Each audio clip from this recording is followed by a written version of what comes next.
에디는 그런 일을 했다. 기름칠을 하고 브레이크를 조정하고 볼트를 조이고 전기 제어판을 점검했다. 이곳을 떠나 새 일을 찾고 다른 인생을 살고 싶은 마음이 간절했던 적도 많았다. 하지만 전쟁이 터졌고 계획은 수포로 돌아갔다. 시간이 흐르자 어쩔 수 없이 기름때 묻은 헐렁한 바지를 입은 자신의 모습을 인정할 수밖에 없었다. 이 에디가 이제 그 목표가 뭐냐면 대학에서 어, 기계공학을 전공을 하고 싶었었어요. 그래서 군에 가기 전에 에디가 기계공학과를 다니고 싶어서 이제 스스로 이제 그 우리 알바죠. 이제 알바를 해서 학비를 모으는 그런 친구였습니다. 이제 그러니까 에디의 경우에 기계공학을 전공하려고 하는 그런 꿈이 있었던 사람인데 결국 이제 전쟁에 자원을 하게 되고 전쟁에 갔다 와서 무릎을 다치게 되고 전쟁에서 무릎을 다치게 되고 다시 이 그 놀이공원에 예, 머물게 될 수밖에 없는 그런 부분들입니다. 이제 그러니까 이 놀이공원은 어릴 때 자신이 자랐던 곳이고 어, 이곳을 탈출하려고 그렇게 노력을 했지만 결국 다시 이곳에 머무를 수밖에 없었던 그 에디의 삶에 대한 부분들입니다. 그래서 이제 여기 보면 에디가 군인이었다는 얘기도 있었다. 그러나 에디는 단지 일개 병사였을 뿐 직업 군인이었던 적이 없었다. 그는 전쟁에 참전했고 용감하게 싸워서 군장을 받았다. 그런데 에디가 다리를 절게 된 데는 다른 이유가 있다는 소문도 나돌았다.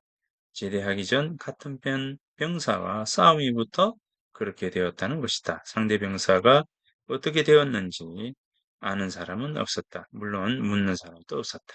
자, 이게 다리를 다친 게 단순히 그 싸움을 하다가 다쳤다는 걸로 왜냐하면 이제 이 에디가 전혀 말을 하지 않기 때문에 그죠?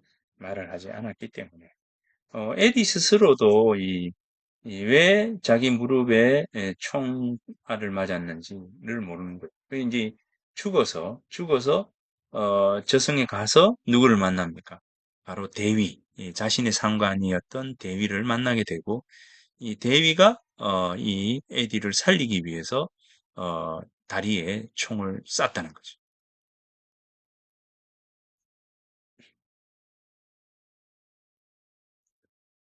어, 에디는 고단해 보였다. 이곳은 그가 루비 가든에서 늘 오르던 곳이다. 자, 에디가 마그렛을 만난 곳도 이곳이었다. 마그렛이라고 하는 아내죠, 아내. 아내를 만난 곳도 바로 여기 놀이공원에서였다 합니다.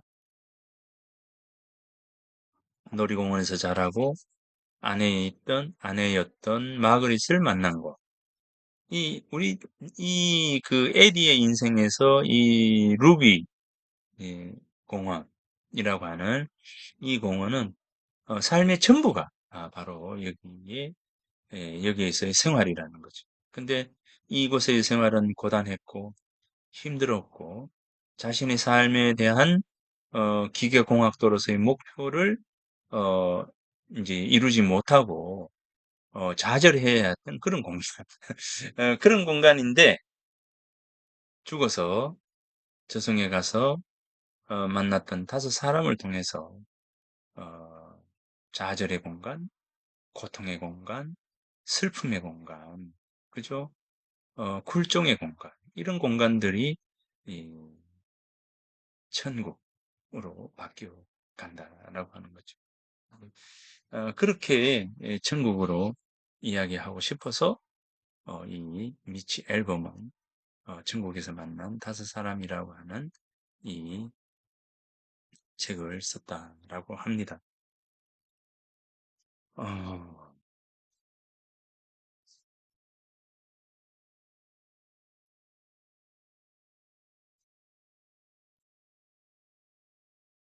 어, 에디는 손수건으로 이마를 닦았다. 바다 위에서는 다이아몬드 같은 햇살이 잔잔한 파도 위에서 춤을 추었다. 에디는 햇살의 재빠른 움직임을 바라보았다. 그는 전쟁에서 돌아온 후로 자기 발을 그렇게 움직여 본 적이 없었다. 하지만 마그릿과 스타더스트 밴드 셀에 들어가 있을 때 에디는 근사했다. 그는 눈을 감고 두 사람을 하나로 엮어준 노래를 떠올렸다. 영화에서 주디 갈랜드가 부른 노래였다. 머릿속에서 부서지는 파도 소리와 놀이기구를 타는 아이들의 비명소리가 뒤섞였다. 당신은 나를 사랑하게 만들었죠. 그러고 싶진 않았는데 사랑하게 만들었죠. 당신은 알았죠. 모든 걸 알았죠. 자, 노래를 이제 듣고 있는 에디의 모습입니다. 저기요. 에디는 어린 소녀의 목소리에 눈을 떴다. 8살쯤 되었을까. 아이가 햇빛을 가리며 에디 앞에 서 있었다. 금발의 곱슬머리에 만화에 나오는 오리가 그려진 연두색 티셔츠와 반바지 차림이었다. 에이미, 에이미. 요 애가 바로 이제 놀이기구가 낙하 떨어지는 그곳에서 이 아이가 있을 때 이 아이를 밀쳐내고 에디가 대신 죽습니다. 요 에이미. 이 에이미, 예, 그는 아이 이름이 에이미라고 생각했다. 에이미 아니면 애니일 것이다. 아이 엄마나 아빠를 본 적은 없지만 여름이면 자주 오는 아이였다. 실례해요. 에디 메인트넌스 씨, 정비공 에디이죠. 그냥 에디라고 부르렴. 에디 할아버지, 그래, 부탁인데요. 동물을 하나 만들어 주세요. 음, 여기 보면 그래서 이제 철사 같은 노란색 기구를 꺼내어서 이 동물을 만들어줘요. 이제 우리가 풍선으로 이렇게 막대 풍선으로 어, 고양이도 뭐 만들고 이제 만드는 것처럼 요 에디가 철사 같은 걸로 동물을 만들었습니다. 엄마는 어디 계시니? 놀이기구를 타고 있어요. 늘 혼자 남겨두고 엄마는 남자친구랑 있어요. 엄마의 남자친구랑 있으면서 이 아이를 어, 놔뒀네요. 그죠? 토끼를 만들어줬습니다. 이렇게 해서 에디는 83번째 생일을 맞을 때까지 좋아하는 사람을 죄다 잃었다. 어떤 이는 젊어서 죽었고 어떤 이는 늙도록 살다가 병이나 사고로 떠났다. 장례식에 가보면 조문객들은 고인과 나눈 마지막 대화에 대해 이야기했다. 꼭 죽을 걸 아는 사람 같았어요. 라고. 하지만 에디는 그런 말을 믿지 않았다. 때가 오면 오는 거고 그걸로 끝이 아닌가? 세상을 떠나면서 그럴듯한 말을 할 수도 있지만 멍청한 말을 하고 죽을 수도 있지 않은가? 에디는 무슨 말을 할까? 굳이 밝히자면 에디가 마지막으로 한 말은 물러서요. 물러서요. 자, 물러서요. 자, 이 낙하, 이렇게 프레디 낙하라고 하는 놀이기구가 떨어지니까 정비공이었던 에디가 사람들에게 물러서요! 라고 하면서 아이를 밀쳤다는 거죠. 자, 그래서 이제 죽습니다. 자, 죽어요. 죽어서 이제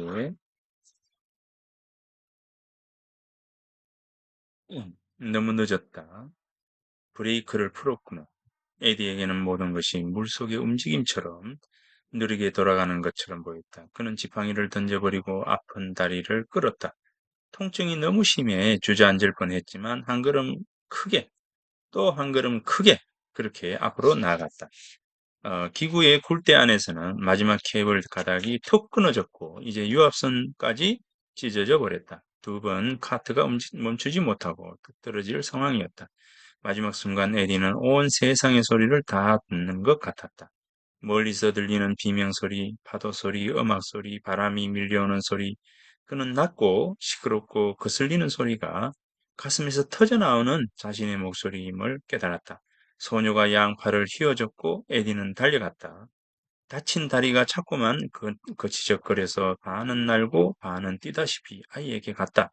철제 승강대에 발을 디디다가 셔츠가 걸리는 바람에 살이 찢겼다. 에디 메인테넌스라는 글자 바로 아래였다. 두 손이 느껴졌다. 그의 손에 작은 손이 잡혔다. 아찔한 충격. 앞이 안 보일 정도로 번쩍이는 빛. 그리고 아무것도 없었다. 자, 이렇게 해서 이제 죽었어요. 이제. 에디는 지상에서의 마지막 순간을 전혀 보지 못했다. 선창가도 사람들도 산산조각난 놀이기구도 사후 세계에 대한 이야기를 들어보면 영혼은 작별의 순간에 공중을 떠다닌다고 한다.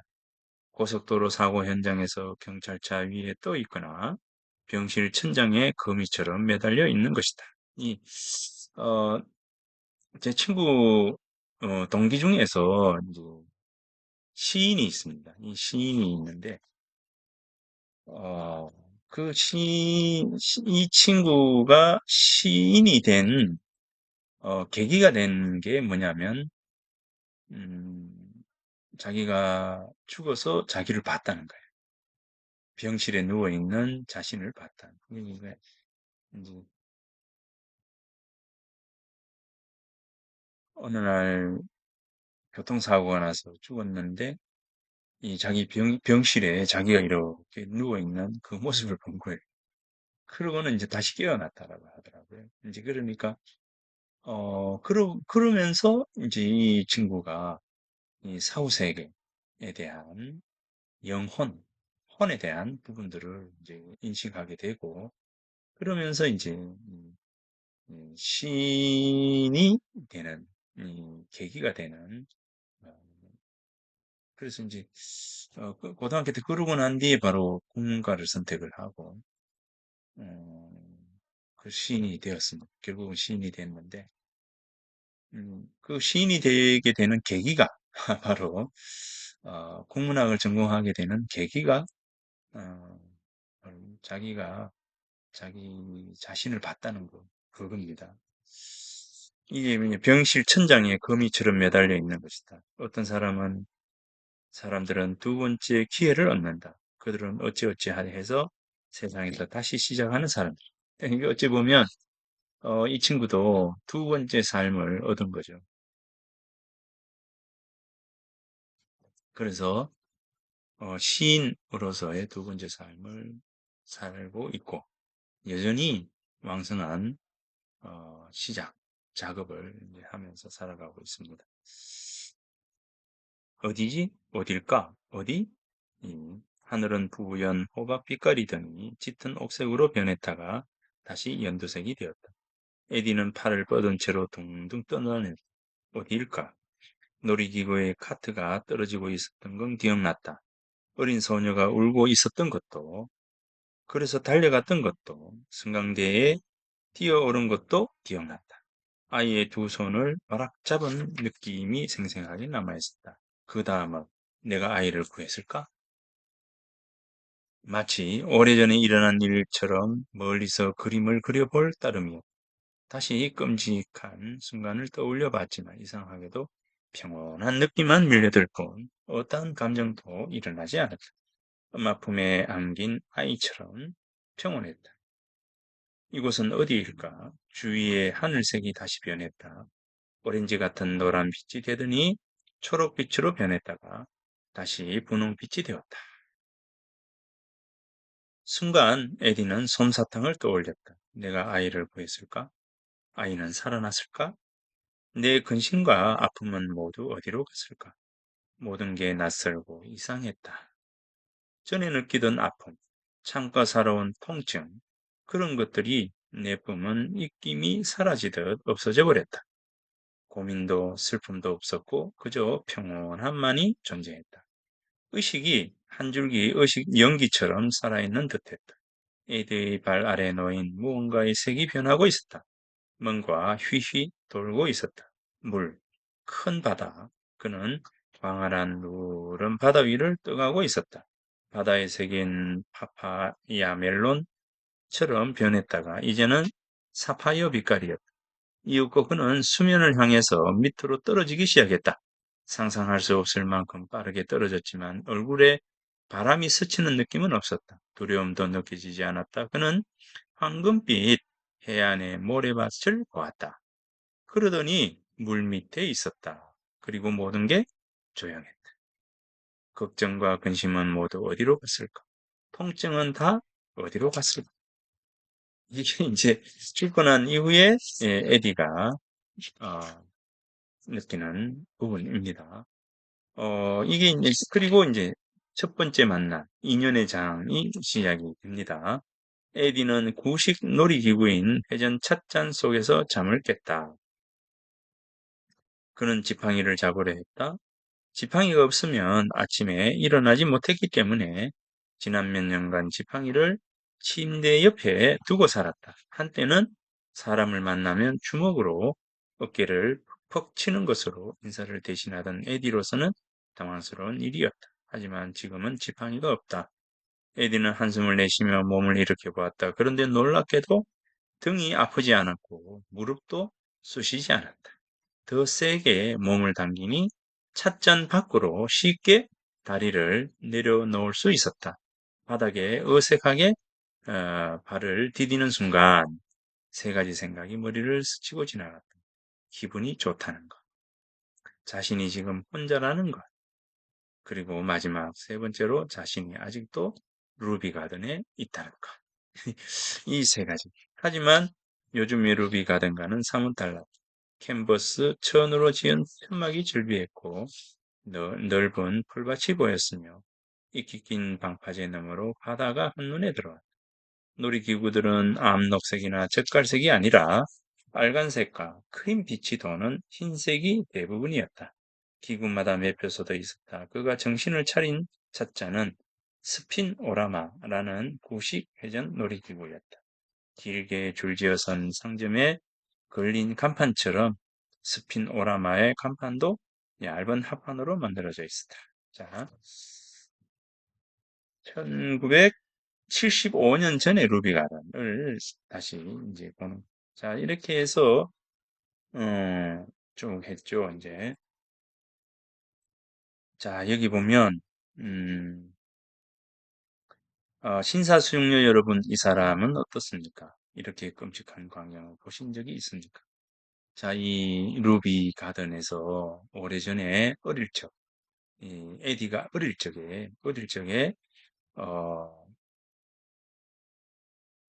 이 쇼였죠, 쇼를, 벌리던 그 광경을 지금 떠올리는 겁니다.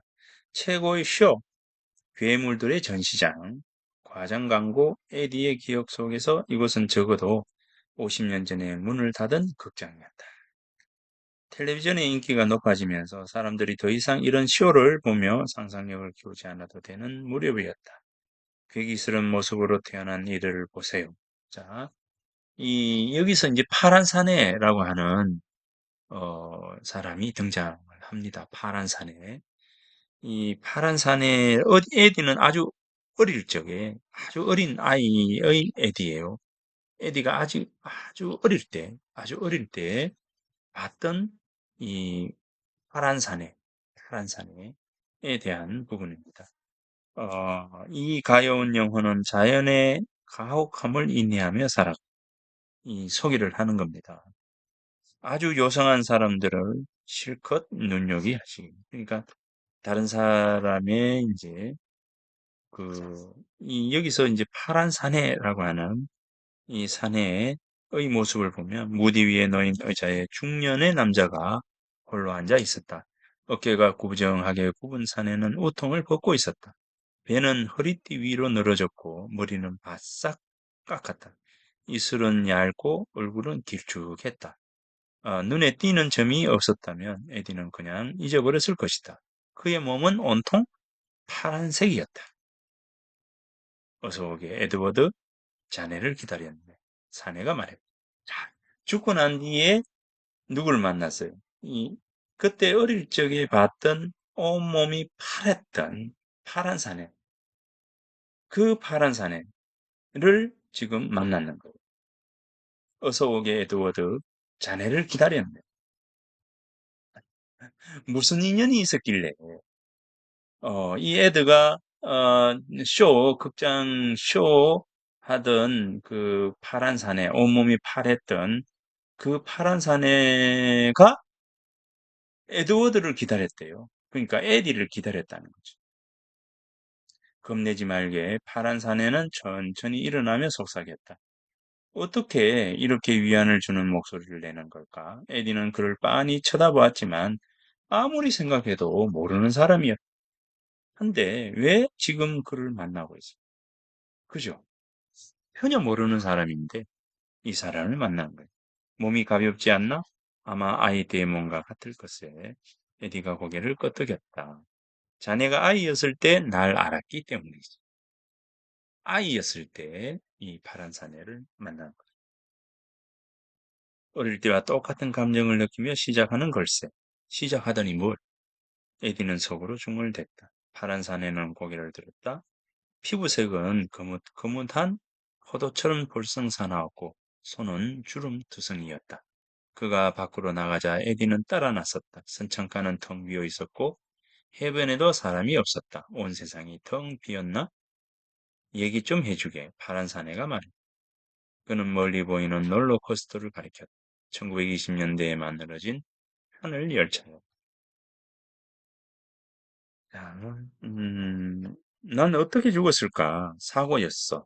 파란 사내가 말했다. 죽은 지 얼마나 됐을까? 1분, 1시간, 1000년? 어디 와 있지? 파란 사내는 입술을 빨더니 되물었다. 어디 와 있냐고. 그가 몸을 돌리며 양 팔을 들었다. 갑자기 옛 루비 가든에 있는 놀이기구들이 살아나기 시작했다. 필리스 회전 바퀴가 돌아가고 범퍼카들이 서로 부딪혔다. 그들 앞에는 바다가 펼쳐져 있었다. 그리고 하늘은 레몬 빛깔이었다. 어디인 것 같아? 여기는 천국이야. 파란 사내가 말했다. 아니야. 에디는 고개를 마주고 지었다. 아니야. 파란 사내는 즐거운 듯 미소를 지었다. 아니라고? 천국일 리 없다고? 왜지? 여기가 자네가 자라던 곳이라서? 자, 여기는 천국이야. 천국이야. 아니라고? 천국일 리 없다고? 왜지? 자네가 자라던 곳이라서? 파란 사내가 물었다. 그래.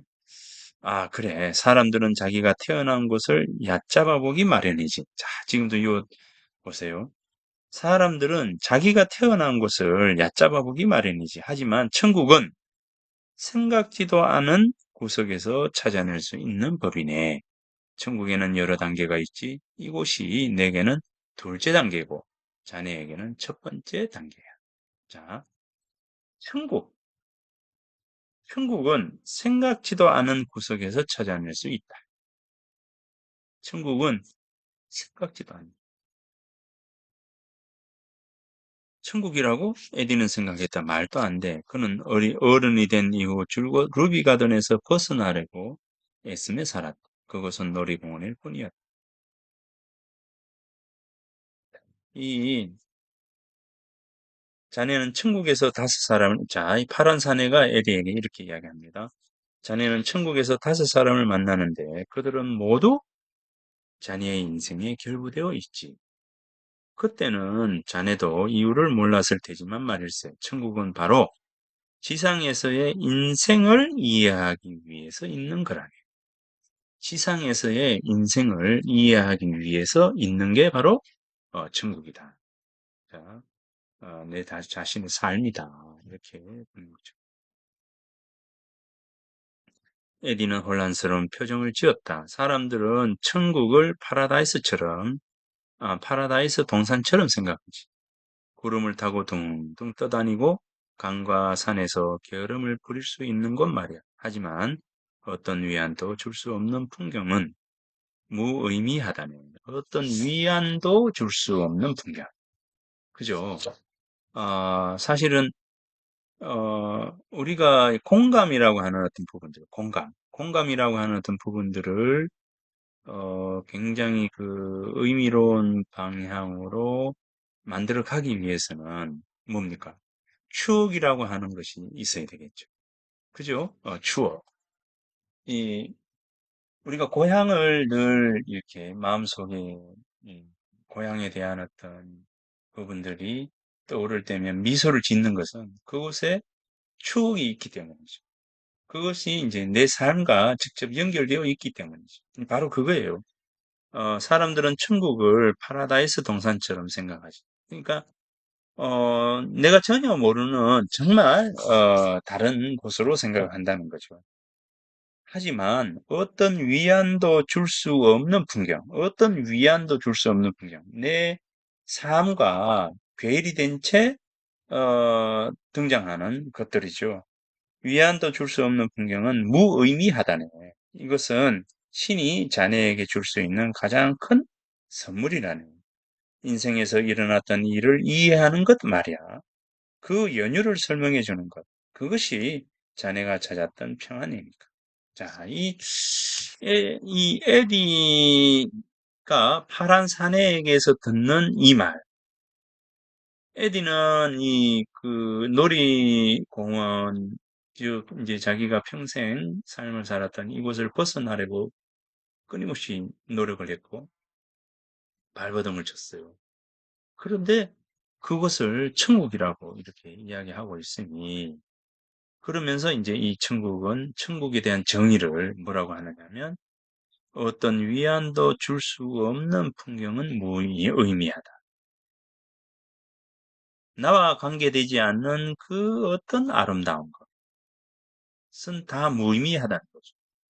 내 삶과 관계 있는 것이 바로 파라다이스라고 하는 것이죠. 에디, 난 자네가 만난 첫 번째 사람이지. 내가 죽었을 때 5사람이 내 삶을 조명해 주었는데 그 후 난 자네에게 내 이야기를 해 주려고 여기에서 자네를 기다렸다.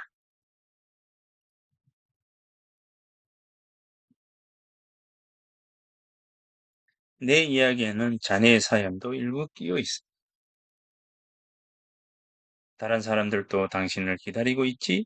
그 중에는 자네가 알던 사람도 있고 모르는 사람도 있다네. 하지만 모두 죽기 전 자네의 인생과 얽혀 있다. 그것이 자네의 인생을 영원토록 바꿔버렸다. 그것이. 자, 그러면 이 파란 사내와 이 사람은, 에디는 어떤 인연이 있었을까요? 파란 사내와 에디는 어떤 인연이 있었을까요? 바로 이제 요 뒤에서부터 이, 이 이야기를 하고 있습니다. 그러니까 이 파란 사내는 에디 때문에 죽었던 사람이라는 거죠. 그런데 에디는 몰라요. 에디는 전혀 모릅니다. 자기가 그 사람을 죽게 만들었는지를 전혀 모른다는 거죠. 참 이 소름이 끼쳐요. 그런데 자,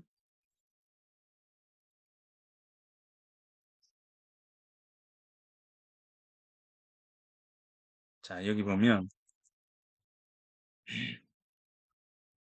7살의 여름, 그의 여름 7살이 된 에디는 생일 선물로 새 야구공을 받았다.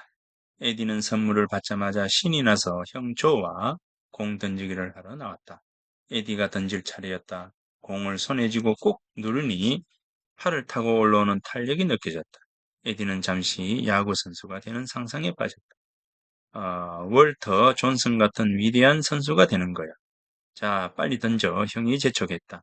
에디와 조가 노는 곳 근처에는 오락장이 하나 있었다. 공을 던져 초록색 병 3개를 넘어뜨리면 빨대를 꽂은 코코넛을 주는 곳이었다. 에디는 그대로 멈춰선 채 오락장에서 공을 던지는 상상을 했다. 드디어 그가 공을 던지자 형이 움찔하며 몸을 피했다. 너무 세잖아. 조가 외쳤다. 내 공, 형. 에디가 소리쳤다. 공은 나무 산책로에 떨어졌다가 괴물인간 쇼를 벌이는 천막 뒤편의 공터.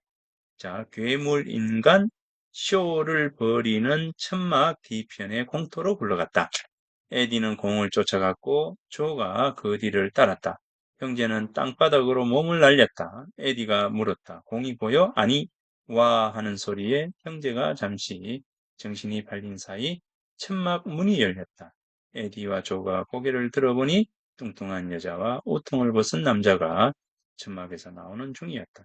남자의 몸에는 빨간 털이 숭숭 나 있었다. 이상한 사람들이 나오는 쇼의 출연자들이었다. 아이들은 일순간 얼어붙었다. 꼬마들이 여기서 뭘 하시나? 사고 치려고 궁리 중이신가? 털이 난 사내가 씩 웃으며 물었다. 그와 눈이 마주친 존은 입술을 파르르 떨다가 마침내 울음을 터뜨렸다. 그러더니 얼른 일어나 팔을 휘저으며 달아났다. 에디도 일어났지만 도망칠 수 없었다. 긴 의자 밑에 야구공이 있었던 것이다. 에디는 우통 벗은 사내를 쳐다보고는 천천히 공이 있는 곳으로 걸어갔다. 내 공이에요. 에디는 공을 주어서 형을 따라 뛰어갔다. 자, 요거에 그래서 이제 자, 이게 자, 요 부분에서 자, 이걸 보겠습니다. 자, 그 다음에 여기 보면 8살이 되던 날 에디는 화가 나서 팔짱을 끼고 소파 끝에 앉아 있었다. 어머니는 발치에 앉아서 에디의 구두끈을 매주고 있었다. 아버지는 거울 앞에서 넥타이를 고쳐 맸다. 에디가 투정을 부리며 말했다. 난 가기 싫단 말이야. 알아. 하지만 꼭 가야 한단다. 슬픈 일은 함께 나누어야 하는 법이다. 엄마가 고개도 들지 않고 대꾸했다. 하지만 오늘은 내 생일이잖아. 에디는 트럭을 만드는 중이었다. 장난감을 조립하는 재주가 뛰어난 에디는 트럭을 완성해서 생일 파티에 온 친구들에게 없애되고 싶었다. 그런데 가족 모두 어디론가 가야 한다고 서둘러 옷을 차려입고 있는 것이다. 어쩐지 불공평하다는 생각이 들었다. 에디가 장난감을 조립하고 있던 자리에는 세막대와 작은 고무바퀴 3개가 놓여 있었다. 에디는 아쉽다는 듯 그쪽을 다시 한번 쳐다보고는 낡은 구두를 신었다. 모직 바지를 입고 나비 넥타이를 맨 형이 왼손에 야구 글러브를 들고 들어왔다. 형은 글러브를 바닥에 던지면서 에디의 약을 올렸다. 내가 신던 구두구나. 아, 내 새 구두 어때? 폼나지? 에디는 형의 물건을 물려받아 써야 하는 게 싫어 얼굴을 찌푸렸다. 가만히 좀 있어. 엄마가 타박을 놓았다. 발이 아프단 말이야. 에디가 징징댔다. 그만해. 고함 소리에 놀라 쳐다보니 아버지가 에디를 노려보고 있었다. 묘지에 간 에디는 루비 가던 사람들을 잘 알아볼 수가 없었다. 평소에는 반짝이는 옷을 입고 붉은 터번을 두르는 사람들이 그날은 모두 검은 양복을 차려입었기 때문이다. 그의 아버지처럼 말이다. 여자들도 똑같은 검은 드레스를 입었고 몇몇은 얼굴에 베일을 들이우고 있었다. 어떤 사람이 삽으로 흙을 떠서 구덩이에 던졌다. 에디는 엄마의 손을 붙잡은 채 눈살을 찌푸리며 해를 바라보았다. 슬퍼해야 한다는 건 알고 있었지만 마음속으로부터는 1부터 수를 세기 시작했다. 1000까지 헤아릴 무렵에는 다시 생일 파티 분위기로 돌아가기를 기대하면서 자, 생일날, 에디의 생일날 이제 파란 사내의 장례식. 에디의 생일이 파란 사내의 장례식 날이었다는 거죠. 어, 저는 몰랐어. 내 말을 믿어줘요. 오, 하나님, 정말 몰랐어. 몰랐을 거야. 너무 어렸으니까. 하지만 지금이라도 죄값을 치르겠어. 죄값? 내 죄를 보상해야지요. 그래서 내가 여기 와 있는 거로 심판을 받으려고. 파란 사내는 빙그레 웃어.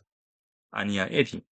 자네는 뭔가 배우기 위해 이곳에 온 거야. 나뿐 아니라 자네가 여기서 만나는 사람들은 모두 자네에게 한 가지씩을 가르쳐 줄 걸세. 뭘 말이요? 우연한 행위가 없다는 것. 우리 모두 연결되어 있다는 것. 이게 메시지입니다. 우연한 행위란 없다는 것, 우리 모두 연결되어 있다는 것. 우리 모두 연결되어 있다는 것. 이게 인연의 장의 메시지 가장 중심입니다. 우리 모두는 연결되어 있다는 거죠. 우리 모두는 연결되어 있다는 거. 한 사람의 인생을 다른 사람의 인생에서 떼어놓을 수 없다는 것. 우리는 계속 연결돼요. 이게 연기예요. 연결되어 있는 거. 파란 사내는 손을 내밀며 말했다. 에디는 고개를 저으며 대꾸했다. 우린 공을 던지고 있었어. 내 어리석음 때문에 나는 길에 뛰어들었고, 나 때문에 당신은 죽었어. 왜 당신이 죽어야 했단 말이오. 이건 공평치 않습니다. 자, 이게 뭔 말이냐면, 그 공을 서로 던지며 놀았잖아요. 그 공이 도로가로 가는 거지. 그래서 도로가로 공이 가니까 이 에디가 공을 잡으러 공만 쫓아보고 갔죠. 그런데 아이가 도로로 들어오니까 어떻게 해요? 파란 사내는 급하게 핸들을 꺾어서 골목으로 들어가서 벽을 받고 죽어버렸습니다. 근데 아이는 자기를 피하려다가 이 사람이 죽은 걸 모르는 거죠. 그날이 바로 이제 에디의 생일날이었고, 가기 싫은 에디를 데리고 엄마는 어디로요? 바로 이 자기 때문에 죽은 파란 사내의 장례식에 간 거죠. 그런데 그 장례식에서 이 장례가 빨리 끝나기를 기다리면서 1부터 1000까지를 세는 있는 에디를 읽어봤잖아요. 자, 에디는 그러고 있었다는 거죠. 그러니까 이제 미안하다는 거죠. 공평하다. 나 때문에 당신은 죽었어. 이제 알아차린 겁니다. 에디가 왜 당신이 죽어야 했단 말입니까? 이건 공평하지 않습니다. 파란 사내는 손을 내밀며 말했다. 삶과 죽음에는 공평함이 없다네. 만약 공평하다면 착한 사람이 젊어서 죽는 일은 없겠지. 어, 자, 내 장례식이지. 조문객들을 보게 나를 알지 못하는 사람들도 참석했어. 왜일까? 궁금했을까? 왜 사람들은 남이 죽으면 모이는 걸까? 왜 그래야 한다고 생각할까? 모든 삶이 서로 엮여 있다는 걸 영혼 깊이 느끼고 있기 때문이지. 죽음은 그저 어떤 사람을 데려가는 게 아니라 다른 사람 옆을 슬쩍 비켜간다는 것을 알기 때문이다. 자, 모든 삶이 서로 엮여 있다는 걸 영혼 깊이 느끼고 있기 때문이지. 죽음은 그저 어떤 사람을 데려가는 게 아니라 다른 사람 옆을 슬쩍 비껴간다는 것을 알기 때문이야. 가까운 거리에 있는 두 사람 중 한 사람은 죽음이 데려가, 다른 사람은 옆을 비켜가지. 둘의 생사가 엇갈립니다. 그죠? 이 교통사고가 났는데 한 사람은 죽고 한 사람은 살지. 자넨 나 대신 자네가 죽었어야 했다고 말하고 있어. 하지만 내가 지상에서 살 때 다른 사람들도 나 대신 죽었네. 매일 그런 일은 일어나지.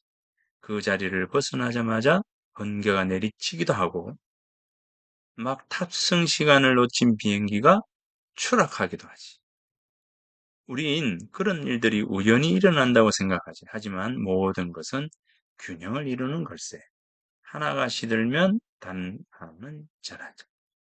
태어나고 죽는 것이 전체의 일부분이고 우리가 아기에게 끌리는 것도 이 때문이다. 자, 여기 보면 하나가 시들면 다른 하나는 자란다. 하나가 시들면 다른 하나는 자란다. 이게 이제 균형이라.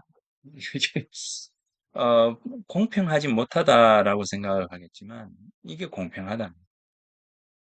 참, 이 미치 앨범의 그 사유가 대단하지 않습니까?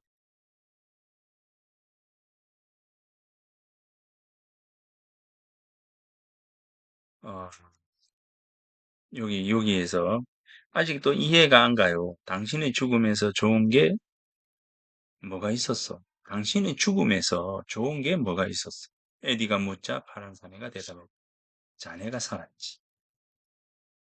자, 자신의 죽음에서 자신의 죽음을 통해서 좋은 게 뭐가 있었냐고. 자네가 살았지. 그러니까 자네는 살고 나는 죽었다. 하지만 우린 전혀 알지 못했어. 낯선 사람이라고 할 정도로 서로 모르는 사이였어. 파란 사내가 에디의 어깨에 팔을 얹자 따스하게 녹아드는 느낌이 전혀 없다. 파란 사내가 말했다. 타인이란 아직 미처 만나지 못한 가족일 뿐이라. 야, 이 참 대단하잖아요. 타인이란, 타인이란 아직 미처 만나지 못한 가족이다. 미처 만나지 못한 가족일 뿐이라는 말을 마친 파란 사내가 에디를 끌어당겼다. 순간 사내가 살면서 느낀 모든 감정이 에디에게 밀려들었다. 그 감정이 그의 몸속에 헤엄을쳐 다녔다. 외로움, 수치심, 긴장감, 심장마비, 그 모든 감정이 서랍이 닫히는 것처럼 에디 안으로 쏙 들어왔다. 파란 사내가 귀에 대어 속삭였다. 난 떠나네. 내게 천국의 이 단계는 끝난다. 하지만 자네는 만날 사람들이 더 있지. 잠깐만 한 가지 말을 말해 주시오. 내가 루비 가든에서 그 여자애를 구했어? 내가 아이를 구했어? 파란 사내는 대답하지 않았고 에디는 덜썩 주저앉았다. 그렇다면 내 죽음은 낭비로군. 내 인생살이처럼. 파란 사내가 말했다. 낭비된 인생이란 없네. 우리가 낭비하는 시간이란 외롭다고 생각하며 보내는 시간뿐이다. 우리가 낭비하는 시간이라는 것은 외롭다고 생각하면서 보내는 시간이다. 그가 묘지 쪽으로 물렀습니다. 이게 참 이런 그 구절 하나하나가 참 대단해요. 그의 피부가 흠 하나 없는 캐러멜 색으로 변했다. 에디는 그렇게 보기 좋은 얼굴이 처음 봤다고 생각합니다. 잠깐만. 그는 사라져 버렸다. 이렇게 해서 어, 요 인연의 장이 이렇게 끝이 납니다. 예, 끝이 납니다. 자, 그러면 요 인연의 장을 마치도록 하겠습니다.